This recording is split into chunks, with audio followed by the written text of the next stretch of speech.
And so, again, 19 today, summary of Go Thunk Yourself. We're going to cover these points as quickly as we can. Don't want to keep you here all night. But we have to summarize these things up, so now you've had, if you follow this the sequence all the way through, every day I've gone through this thing from day one up to this. We've been covering Go Thunk Yourself, a book I wrote 10 years ago, more than. And it's basically a distillation of the best sellers of all time that were known at the time, Western culture, and standing on the shoulders of these giants by distilling their understandings of how the universe run. And like Napoleon Hill took 20 years and studied 500 people, like Covey, who studied 200 years of self-help literature in the United States, like Thomas Troward, while not listed here as one of the classic books, was the underpinnings to all these, and basically is one of the key principles of New Thought, which led to its inception. It's his own movement that goes down this line, and it was found to be the overarching umbrella that included all these books. Now, what we'll do is we'll cover each of these 15 points. Oddly enough, the paper I wrote was far more incisive than the book. If you go to the paperback 161 rather, it starts. They're more incisive. As I was reading them tonight, I said, this is far more clear than what I wrote in the book, right to the point. And I'm going to tell you this now, that I've brought you through these things, those being an introduction to this point where I can say, this is how the things work. Now, by this time, I've hoped you've tested these things for yourself as much as you could, and seen whether they have an echo in your life or not, whether there's some sort of semblance of truth to them. For me, they do, still, even this many years later. So let's get on to the summary. Reason is number point one. Reason to change something, shoot for a goal. And here the reader would have to decide, take responsibility for his own situation, his or her own situation, and decide to do something about it. And that's the reason you write it out on a card. Two, think. You can think for yourself. And I go to show how nonplussed I am with the modern TV we have. But it says here, it is essential that any reader be able to know what they could think on their own in order to decide to change one's mind. It's the whole point. You want something to change. Next thing is to change, think for yourself and change your own mind. Third, change. A person can change his own attitudes. Here the reader is also introduced to not hanging on to negative emotions which have nagged that person their entire life. There are many exercises in these books which enable a person to get over such emotional problems simply by changing their minds by decision. Okay? So we have a reason to change something. A note that we can think for ourselves, and now we can change our own attitudes. Fourth, mind.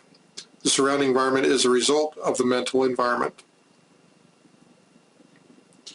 Key and only point this book is based on, it's the physical environment around a person can be changed by changing that person's mental environment. I mentioned that very old classic book. I think it was called The Emerald Tablet. And The Secret took it up. As within, so without, as above, so below. Christian Larson wrote a book which is entirely based on this whole point. Change the internal, you'll change the external. For our use, it's key only that the reader is able to inductively agree with the concept and start using it in his or her life. 5, achieve. Personal control is possible over being, doing, achieving, and acquiring.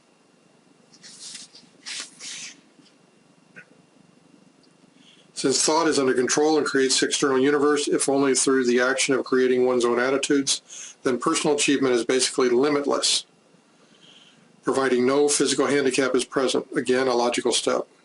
This is what we covered, the old Huna principle. There are no limits, which is really more the point that we're all connected. But it does underscore this thing that by wanting to change something, knowing that you can think for yourself, knowing that you can change your own attitudes, and that the surrounding environment will be influenced by what you are doing, then it goes to show that you can achieve anything that you want to be, do, or have in some format. 6, positive, emphasis on a positive outlook in life, eliminating critical thought and behavior.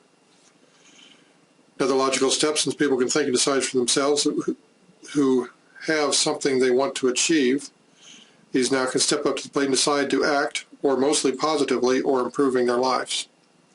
We've covered the point of positive being the effective way to get something done. Negative is really just going to kill you off. 7, golden rule, underlying moral ethical understanding is the basis of self-help. This is really having a moral base, an ethical base from which to make your decisions. Again, it's built on the prior points, but it's required to decidedly stated so that people have an ethical base to choose how to create their attitudes and where to take their lives. 8, vision. Visions are composed of hopes and dreams. They create reality. We're continuing to increase the ability of the reader by giving him more bite-sized chunks which logically ensue from the earlier steps. What we're doing then, you take what you want to change, you change your attitude, it changes your life, the environment around you. And so what you're going to do then is fully flesh out this vision, envisioning it 2-3 times a day, and then you'll have it. 9, action, putting plans into effect will achieve one's own vision. The reader now is told he has to get off his chair and do something with his life.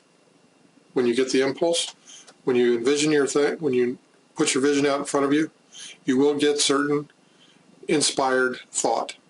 That inspired thought will instantly tell you an action to take, and you must do this. You can always come back to it, but as Joseph Campbell points out, when it's your choice. You can start the journey, you can continue the journey, it's up to you.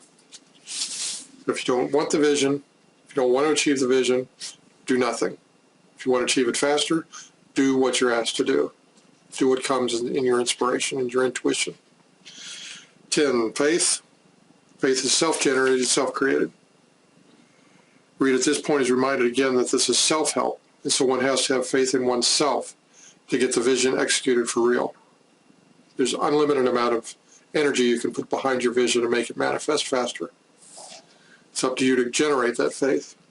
11, affirmation. Affirmations can be used to strengthen faith and achieve your vision. By now writing it out and or speaking key points to that vision, it is easier to manifest that vision in the here and now. Affirmation is just another tool which help you then make this manifest. 12, power through prayer, belief in a supreme being or higher power. Tapping into one's relationship with the supreme being increases one's own abilities and power.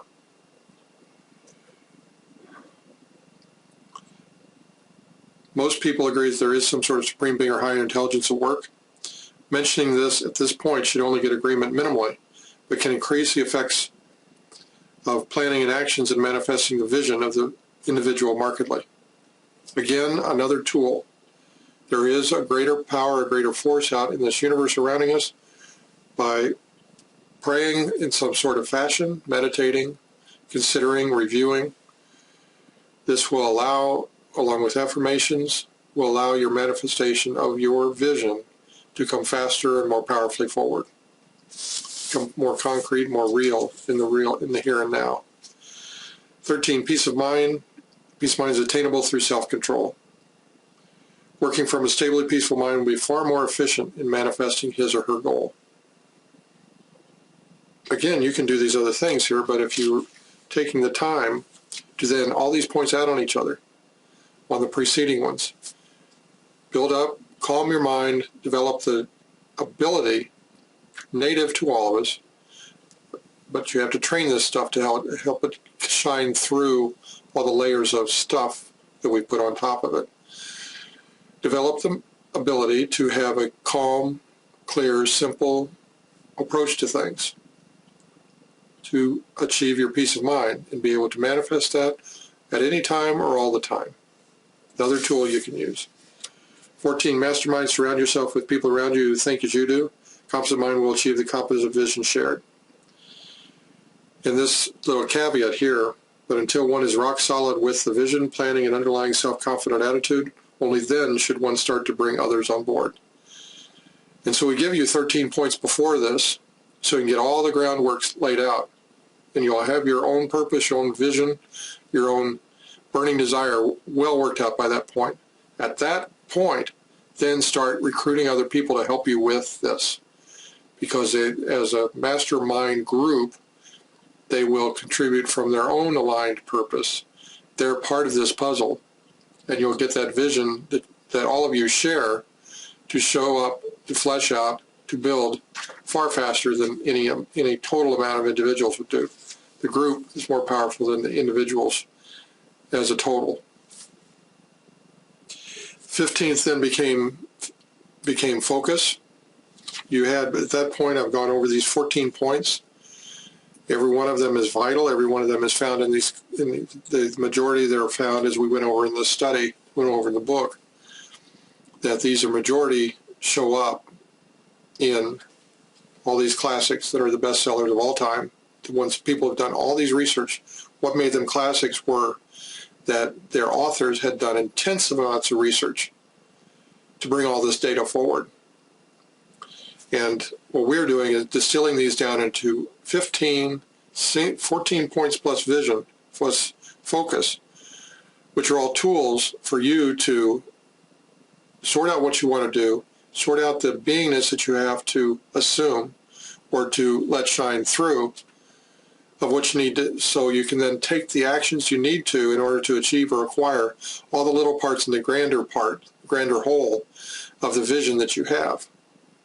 Whatever you want your life to be, it's up to you to do it. In focus point, it's then you narrow down on that 20% that's doing all your 80% of your work, of your results. You narrow that down into your 3% or your 2% of what you really, really are important.